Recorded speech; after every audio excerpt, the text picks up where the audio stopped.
Residents say the crisis in Shinmaka community occurred after a disagreement between traditional worshippers and Muslim youths on access road and the right of way led to the destruction of properties with many more people injured in the process.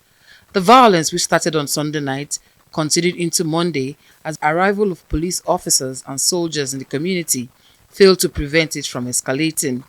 But Public Relations Officer of the Plateau State Command, Alfred Alubo, says the situation is now under control after their intervention. We got call through our DPO that there was an incident in Chimanka, that is somewhere in a town in Shandam local government area, where we had some traditional worshippers having some misunderstanding with some youth in that general area, and which led to them fighting themselves, and 4 persons were injured immediately, and some properties also destroyed.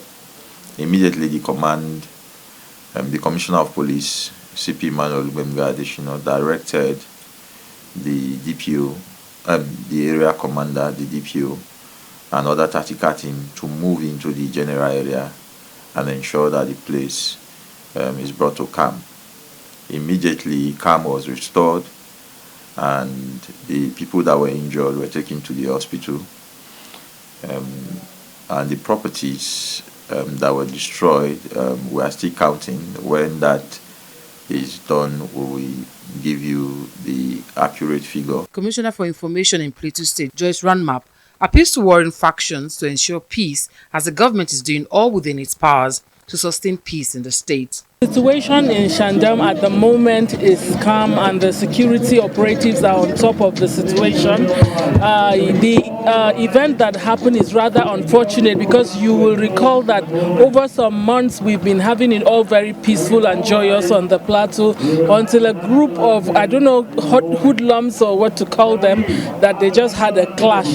But I want to be very emphatic about it, that it is not a religious crisis, and of course there were some little skirmishes here and there, but thank God there was no life that was taken in the course of it. I spoke with the chairman earlier this morning and the security chief that was there. We also got to find out that they are still on ground to ensure that peace is stable in that constituency. But despite these efforts, residents of the community are calling for the deployment of more security forces to the area.